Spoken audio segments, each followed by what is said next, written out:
계속된 지지율 하락으로 데드크로스의 상황이 된 지금 지지율 하락의 근본적인 원인과 현상에 대한 분석 그리고 해결 방안까지 정확하게 짚어낸 퍼니포의 이야기 함께 들어보시죠. 50대가 이재명 정부 압도적인 지지층이거든요. 그렇습니다.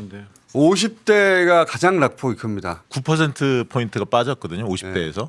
그리고 중도층과 진보층이 동일하게 빠졌어요. 한 4% 중도층이 4.9, 진보층이 3.2 이렇게. 포화가 빠졌거든요. 빠지니까 주변부터 같이 나가는 거죠. 예. 그럼 50대가 왜 이탈을 했을까? 이제 여기서부터 이제 진단을 해야 합니다. 근데 그 진단이 이제 사람들마다 각도가 다른데 저는 좀 단순화시켜서 얘기하자면 물론 복합적인 이유가 있으니까 이거 하나만 가지고 다 설명할 수는 없는데 근데 이제 골자만 뼈대만 단순화시켜서 얘기하자면 그 이낙연 대표 시절 민주당 대표가 되기 직전을 거슬러 올라가 보면 그 이낙연 대표는 당시에 총선도 그때와 맞물려 있었죠. 대표는 친문이라고 불렸어요. 친문의 대표 주자 성격을 띄었죠. 그러니까 친문의 대표 정치인이었고 이재명은 반문의 대표 정치인이었습니다. 그렇게 언론이 프레임을 했어요. 네. 예. 실제 당시 이재명 도지사가 반문은 아니었지만 언론은 그렇게 구분하기를 좋아하니까 장사하기 좋죠. 그러니까 친문은 이낙연, 반문은 이재명. 그런데 문재인 대통령의 지지층은 결국 반문이라고 불리던 이재명을 선택했어요.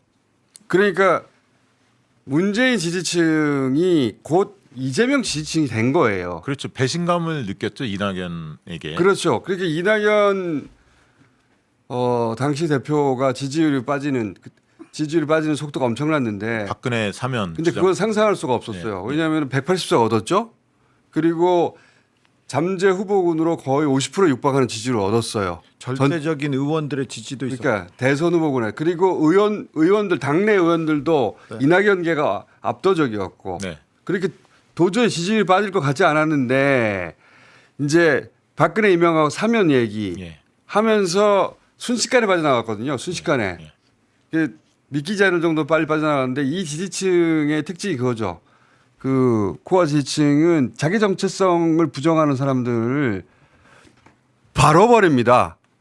여기 그 가치 연대이기 때문에 그렇습니다. 가치가 충돌할 때 예, 본인들이 지향하는 가치를 선택하죠. 충돌할 때 팔자가 팍 껴버려요. 그렇죠. 예. 그러면서 아주 오랫동안 언론이 친문이라고 했던 이낙연을 반문이라고 했던 이재명이 이겨버립니다. 그러니까 문재인 지지층이 이재명 지지층이 된 거예요. 그냥 그렇습니다. 새로 생긴 게 아니고 그 어디서 나옵니까? 그냥 친문이 친명이 된 건데 그 지지층이 지금도 지탱하고 있는 건데 근데 이제 우리가 그 정권 초기부터 최근 1년 사이에 이상하게 이 진영을 향해서 그러니까 친문이라고 불리던 대표 주자들 뭐 조국도 마찬가지고 향해서 막 공격을 했잖아요. 그러니까 어떤 생각이 들었냐면 왜 윤석열 정부 초기에 평산마을 앞에 몰려갔던 네. 그 시끄러웠던 극우 유튜버들 있잖아요. 행패. 그걸 지켜보면서 그 속이 상하고 저거 윤석열이 직접 시킨 건 아니어도 윤석열 정권이니까 저렇게 하는 건데 어떻게 할 수가 없잖아요. 공권력을 다 그쪽이 쥐고 있으니까 무척 속상하며 지켜봤던 기억이 있는데 이재명 전무가 되는데 비슷한 광경이 펼쳐지는 것 같은 거예요. 왜 이 행패지? 근데 혹은 민주당 행사에 왜 문재인 대통령을 그렇게 공격하는 사람들이 패널로 나오는 거지? 근데 이걸 왜 아무도 비판하지 않았지? 네. 의아했던 거죠. 그런 일들이 계속 이상한데 이거 그 저쪽에 친명이라고 하는 스피커들이 오버하는 건가? 뭐 그 여러 가지 의아한 점들이 있다가 이 총선 이 지방선거 끝나고 나가지고 이제 그걸 누가 시킨 거 아니야? 라고 연결되면서 지지층이 갑자기 그 결합되면서 지지층이 훅 빠지는 거다. 네. 이렇게 생각하셔야 돼요. 문재인 지지자가 이재명 지지자예요. 그건 서로 당연하죠. 다르지 않아요. 그렇죠. 그게 친문이 친명이 된 거예요. 그렇습니다. 그런데 이게 다르다고 생각하고 해석하는 사람들이 있었어요. 그래서 친문은 이제 필요 없고 이걸 류이재명으로 대체할 수 있다고 생각한 거예요. 엄청난 오산이죠. 왜냐하면은 친문을 쳐낸다는 것은 친이재명을 쳐내는 거예요. 자기 지지층을 공격하는 거예요. 그거를 류이재명이라고 하는 새로 유입된 사람들도 중요하죠. 이 사람들로 대체할 갈아 끼울 수가 없는데 갈아 끼울 수 있다고 생각한 그러니까 그게 판단이 어딘가에 있었어요. 예. 그러니까 근데 그러다 제가- 보니까 원래 친문이자 친이재명이었던 지지층 중에 그럼 우리를 류이재명으로 갈아치려고 하는 거야? 그래 그럼 잘해봐 하고 팔짱을 낀 거예요. 그러니까 제가 생각하기에 예.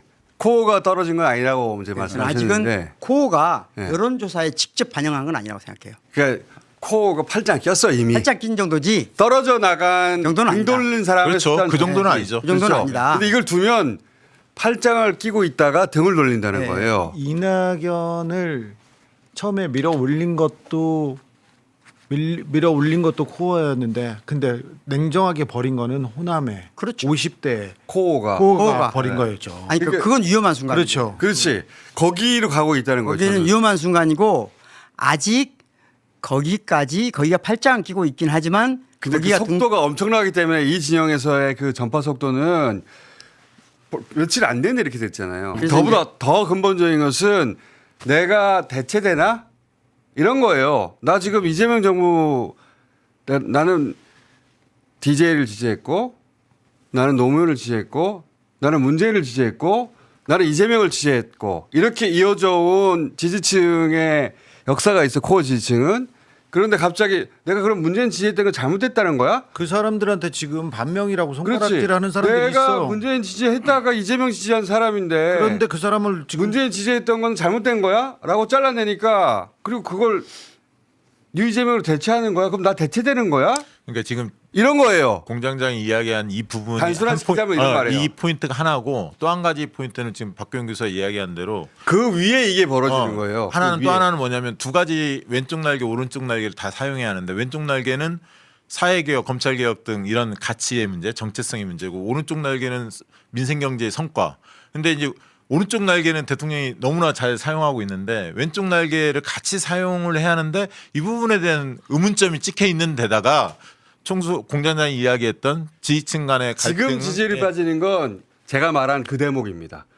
저는 두 가지가 겹쳐 있다고. 이게 흔들리고 그 위에 나머지들이 지어진 집들이 같이 흔들리는 거예요. 지금이 저는 아주 중요한 시점이라 보는 이유가 여기서 뭔가 조치를 하면은 꺾을 수가 있고 방향을 아니, 그럼요. 그렇죠. 조치를 못하면 이 흐름이 상당히 지속될 거라고 봅니다. 상당히 지속되는 게 아니고 회복되기 근데 어려워요. 그게 핵심이 뭐냐면은 있는 그대로 얘기해야 돼요. 제가 개인적인 사례를 얘기해 볼게요. 네. 저는 노무현 정부 때 예를 들면 노무현 정부 때 적극적인 열광적인 지지자였어요. 박시영 대표처럼.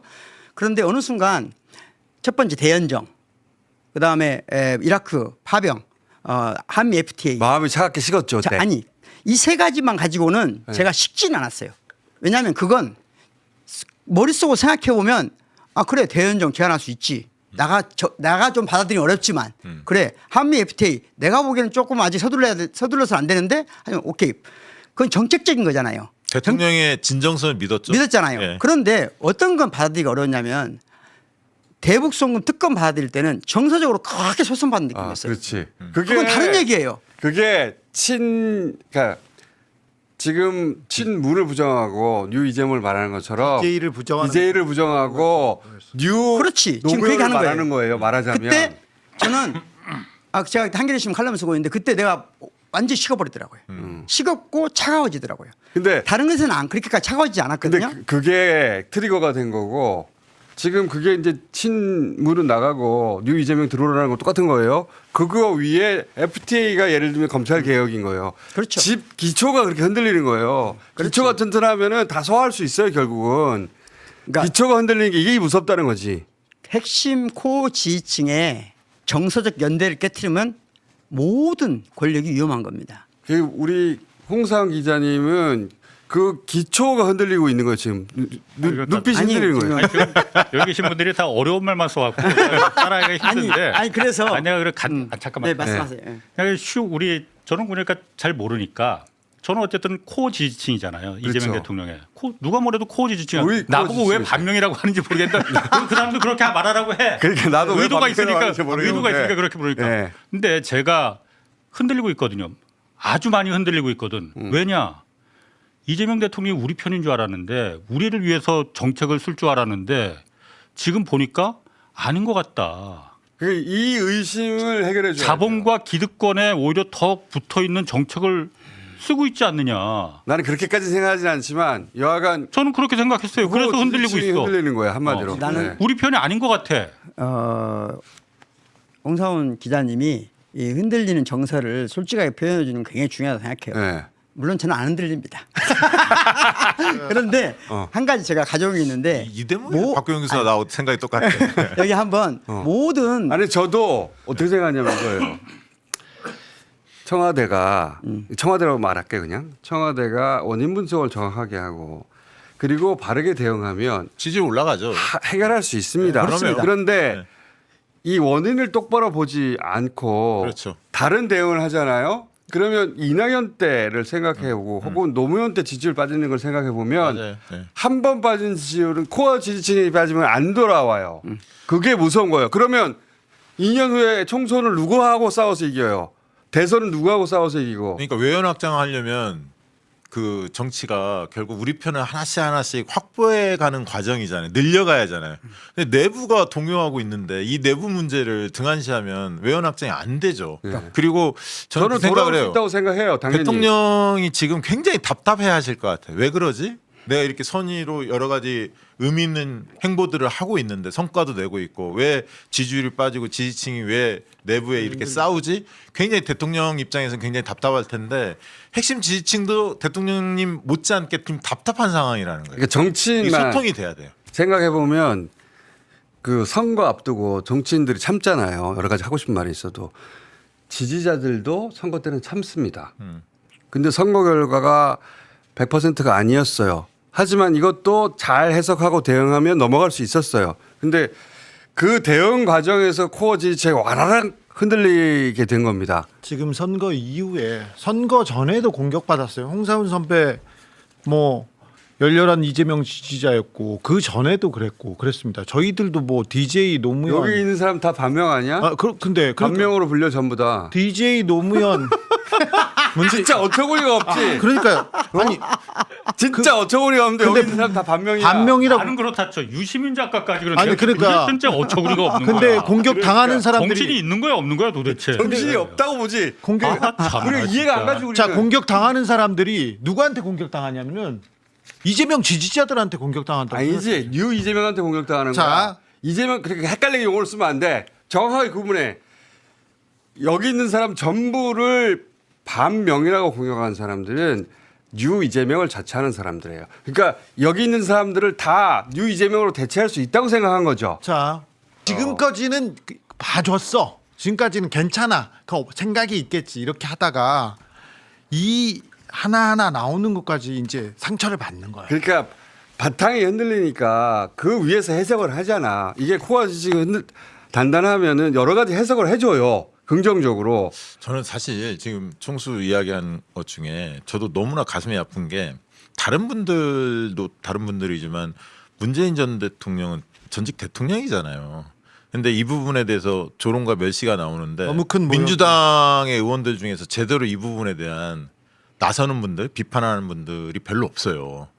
그리고 그건 대통령도 진짜 나설 잘못된 법한데 이 부분에 대해서는 왜냐하면 본인의 지지층 일각에서 하는 거잖아요. 근데 가만히 있었단 말이죠. 이걸 보면서 뭐지? 이 생각이 드는 거예요. 그러니까 이제 여러 가지 시그널이 합쳐져 가지고 아 나를 대체하려는구나. 이게 결국은 자기 얘기가 된 거예요. 나는 DJ를 지지하고 노무현 지지하고 문재인 지지하고 이재명 지지한 전통 지지자인데 나를 대체하려 하는 거구나 하고 단순화시켜서 말하면 거기서 흔들리고 그러면 당신들끼리 잘해봐 하고 팔짱을 끼기 시작했다는 거죠. 네.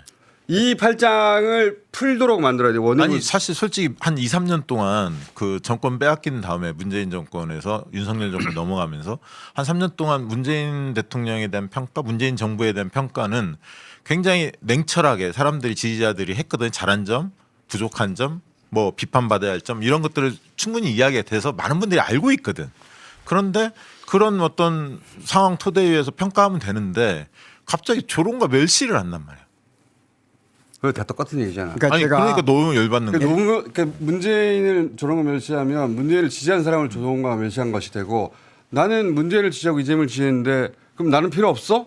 단순화시키면 그런 거예요. 그래서 팔짱 끼는 거예요. 홍사훈 기자 팔짱 낀 거예요 지금. 떠날 준비를 하고 돌아서기 전이야 직전이야 지금. 팔짱에 뒷짐졌어. 자 뒷짐. 늙으면 뒷짐이고요. 젊으면 팔짱입니다. 아니 요것도 또 격가지라고 말할 수도 모르겠는데 네. 아까 뭐 한찬씩 얘기했지만은 사실 저는 지금 이재명 대통령이 앞으로 큰 파도가 밀려오고 있는 가장 큰 파도는 검찰 개혁을 어떻게 저 보안 수사권을 어떻게 처리하느냐. 요게 사실 저는 매우 사실 염려스러워요. 네. 염려스러워. 정말 바로미터로 뒷짐이 아니고 받아들이겠지. 그냥 바로미터. 들어 누울까봐 지금 걱정이 돼요. 솔직히 말해서 그럴 것 이게 같아요. 그리고 지금 돌아가는 상황도 매우 우려스러운 상황으로 돌아. 우리 다 보안사건 관뚜껑 확 닫고서는 못 한 줄 알았는데 맞아. 아니잖아요. 네. 나는 결과적으로 그러니까 내가 우리 편이 아니 그것 때문에 노무현을 그렇게 보냈고 문재인 다 이재명까지도 그렇게 고생을 했는데 우리 편이 그래서 대통령을 뽑아줬는데 왜 다시 그걸 갖다 끄집어내려고 왜 저 사람들 편에 쓰려고 하느냐 그 생각을 하는 거잖아요. 이게 검찰- 내가 잘못 생각하는 건가 지금? 이게 검찰 개혁은 이런 거거든요. 우리는 검찰 개혁을 어떻게 바라보냐면 코어 지층은 이 대통령이 노무현처럼 또 당할까봐 그 두려움과 그렇지. 걱정이 그 기본이거든요. 그걸 가지고 검찰 개혁을 말하는 거예요. 절대 그런 일이 벌어지면 안 돼. 다시는 이재명 시즌 2는 우리는 절대 받아들일 수가 없어. 이게 밑바탕이 있잖아요. 그러니까 우리 솔직하게 말하자고요. 어. 지금 이재명 대통령이 그쪽을 봐준다고 해서 검찰이 봐주겠냐고. 절대 안 봐주죠. 봐주겠냐고. 절대 안 봐주죠. 그러니까 저희들은 일반 국민들은 냉정하게 말하면 검찰이 수사하나 경찰이 수사하나 큰 영향이 없습니다. 냉정하게 말하면. 그리고 우리한테는 일상생활에 거의 영향이 없어요. 예를 들면 어준 씨나 이런 분들 조금 영향이 있지. 영향 많습니다. 우리는 저는 영향 있지. 많습니다. 저희는 바로 있지. 근데 우리는 사실은 없어요. 솔직히. 네. 없는데. 교수님도 이제 있습니다. 없는데 사실은 지금 저희가 검찰 개혁에 대해서 가장 큰 관심을 갖는 이유는 검찰이 주권을 훼손하기 때문이에요. 그 주권의 인격적 표현이 이재명이고 문재인이고 예를 들면 그런 뿐이지 정치 지도자는 주권자의 인격적 대리인인 것이기 때문이에요. 개인을 숭상하는 게 아니에요. 그러니까 주권자의 의지와 감정의 인격적 대리인인 말하자면 노무현을 김대중을 문재인을 훼손한 경험을 했단 말이에요 우리가. 근데 그걸 이재명이 또 마지막에 끝까지 당했어요. 다시 그 일이 반복되지 않고 싶은 것은 대통령이라고 하는 인격적 주권자의 인격적 화신뿐만 아니라 우리 스스로가 훼손당한 감정이 있거든요. 이것이 다시 노무현의 유족이잖아, 우리가. 그러니까 다시 그렇게 되고 싶지 않은 거예요. 노무현의 유족이라는 말은 그 비유가 아니에요. 진짜로 그렇죠. 진짜로 유족처럼 느낀단 말이에요. 다시 그런 일이 발생할까봐 검찰 개혁에 대해서 이렇게 민감한 거야. 하나의 제도에 불과하면 그렇게까지 민감하지 않습니다. 다른 수많은 제도 중에 왜 검찰만 가지고 그러느냐? 이거는 우리 모두가 유족이기 때문에 또 상을 치르고 싶지 않다고. 거기다가 저기 이재명을 해치려는 걸 봤잖아요. 그러니까. 이재명을 그 자리에 이렇게 있지. 근데 그거를 대통령 뜻에 반한다고 받아들인단 말이에요. 뉴 이재명은. 그게 아니에요. 이재명 대통령이 또 그런 꼴을 당할까 봐 그 마음에서 그러는 거예요. 그거를 대통령을 지키려고 하는 거죠. 그걸 반명이라고 말하면 사람들 진짜 황당하거든. 대통령을 지키는 행위이기도 하고 우리가 검찰공화국 3년을 지켜봤잖아요. 윤석열 정권을. 그러면서 이 문제 해결 없이 다른 문제가 그러니까 그 점에서 나갈 수 없다. 저는 그런 거죠. 유 이재명을 표명하신 분들도 대통령을 지키기 위한 서사라고 봐요. 자기 그런데- 나름의 방식으로. 그렇죠. 그런데 그분들이 전통적인 코어 민주당 지지층도 지금 검찰 개혁을 요구하는 게 이재명을 지키기 위한 것이라는 걸 인정하면 돼요. 그렇죠. 네. 목표는 같은데 약간의 이견 차이가 있다. 이런 문제가 될 거 없거든요. 그러면 처음부터 문제가 안 문제가 생겨. 안 됐어. 근데 여기를 반명이라고 프레임명 해버리잖아. 반명 프레임도 괜찮아. 정치적인 언어니까. 근데 이제 그들만이 그렇게 하는 건 줄 알았는데 선거 지나고 여러 가지 징후들을 합쳐보니 그게 아니고 전체 이 정권 전체가 그런 건가? 그러니까 그런 느낌이죠. 그런 느낌을 받은 순간 코어 지지층이 와르르 흔들리는 아직 겁니다. 그 느낌이 저기 광주까지 안 왔으니까 너무 확산이 아니에요. 아니에요. 왔어. 아니에요. 그렇게 좀 생각하시면 자주 안 좀 돼요. 시키려고 내가 하는 거야. 이 지지층은 엄청나게 전파가 빨라서 저는 고관여잖아요. 이대로 한두 주만 더 지나가도 왕창 흔들려나 봐요. 그 얘기하려고 하는 거예요. 지금. 그래서 인요한이 이제 빨리 해야 돼요. 빨리. 인요한 인사가 저는 걸려요. 아니 그래서 지금 주진우 기자님 말씀하신 인요한이라든가 이런 인사가 우리에게 지금 이 문제를 청와대가 돌리려고 하나 아니면 계속 가려고 하나 그게 아니고 코어 지지층이 본질적으로 흔든다는 걸 몰라요. 그래서 안 흔들리시면 인연이고 누구고 간에 다 해도 돼요. 그러니까 그런 거는 곁가지에 불과해요. 근데 이제 이렇게 코어가 흔들릴 때 이런 게 얹혀지니까. 그러니까 쌓이니까 지금 깃털이라도 얹혀지면 흔들린다. 이재명뿐만 코어가 아니라 흔들린다는 걸 대통령이 몰라요? 아시겠지. 아니 모른다며 지금. 아니 더 알아라. 지금 대통령이 몰라서 하는 이 대응이 이렇게 나온다고 생각하지 않고 이 인사들은 코어가 흔들리기 전에 돼 있었겠지. 네. 당연히. 그러면 이 코어가 흔들리고 이건 빨리 대응해야 된다고 생각하면 그 인사를 멈췄어야 하겠죠. 그러니까 그만큼 신속하고 빨리 대응해야 된다는 인식까지는 없는 것 같아. 저는 그래서 어. 지금 시점 어느 시점이라고 저는 보냐면 처음 말씀드린 것처럼 이재명 대통령이 정치를 시작한 이래로 특히 자치단체장을 하거나 지금 대통령을 하신 이래로 이렇게 꺾인 적은 없어요. 처음 꺾인 거예요. 그런 유사한 경험을 한 때가 뭐냐면은 쉽게 말하면 송가약 해체할 때예요. 저는 대통령이 지금 송가약을 해체할 당시의 느낌으로 전국을 봐야 된다고 생각해요. 지금은 대통령이 실제 명시적으로 이런 판을 만든 적이 없어요. 하지만 대통령의 숨소리가 이 사안에 공기라고 해줘. 공기가 어. 이 사안과 관련돼 있다는 걸 인정해야 돼요. 그러면 그 숨소리, 그 공기를 어떻게 전환시킬 것인가? 공기를 바꿔줘야 돼요. 공기를 바꿔야 된다. 권력은 공기와 같아서 굳이 말하지 않아도 곳곳에 스며들어 있는 겁니다. 그 공기를 바꿔줘야 되는 것이고. 그걸 안 바꾸고는 제가 보기에는 네. 위험한 상황을 갈 수 있다. 그 공기라는 건 곳곳에 있어서 아주 작은 것부터 모든 층위에서 그렇지 않다는 공기가 느껴져야 되거든요. 그러니까 당원들과 지지자들이 한쪽 편을 들고 있다 대통령이나 청와대가 이렇게 인식을 하고 있잖아요. 그래서 사실 정치는 인식과의 싸움이거든요. 그런 측면에서 깊게 숙고를 해야죠 지금. 근데 주요- 이제 엄중하다고 하셨잖아 기자회견 때. 그 항상 보면 정치적 촉이 굉장히 좋고 빨라요 이재명 대통령이. 나는 이게 다 파악하고 있다고 생각합니다. 근데 이제 어떻게 이 문제를 풀어나가고 이 인식의 전환을 이룰 것인가 그 해법이 빠르고 신속하고 구체적일수록 코어 지지층은 왜냐하면 코어 지지층은 너무나 어렵게 창출한 권력이라는 걸 우리가 알고 있고 이 문재인 정부 이재명 정부가 무너져서 총선에 지고 정권 재창출 못하잖아요. 그 충격은 우리 감당할 수 없습니다. 그리고 제가 그럴 일은 저기 절대 벌어서는 안 돼요. 조그만한 조직에서부터 큰 조직 일까지 모든 장이 그 조직을 가장 사랑해요. 다시 말하면 지금 대통령이 대한민국을 가장 걱정하시는 분이에요. 이게 팩트입니다. 사실입니다. 그러니까 모든 권력자는 어떤 경향이냐면 사실상 나는 그런 게 없는 데란 말 표현을 많이 써요. 그런데 정치는 방금 말씀하신 대로 사실의 문제를 아니에요. 인식의 문제거든요. 그렇지. 그러니까 대통령이 나는 사실상 그런 적이 없어가 아니야. 국민이 이렇게 인식하고 있다. 코어 지지층이 이런 인식을 하고 있다면 그 인식을 바꿔주는 것이 문제인 거예요. 그리고 그 인식을 바꾸는 데는 숨소리부터 공기부터 바꿔야 된다. 그 위기의 본질을 빨리 캐치하고 제대로 대응하면 당연히 돌아옵니다. 지지층은. 근데 이제 그 분석을 잘못하면은 팔짱 긴 시간이 길어져요. 길어지다가 돌아선다는 거지. 그럼 안 된다는 거죠. 2022년 대선 이후 긴 시간을 힘들게 버텨왔던 지지자들이 또 다른 고통으로 마음의 상처를 받지 않도록 대통령께서 마지막 기회를 절대 놓치지 않으시길 기대합니다.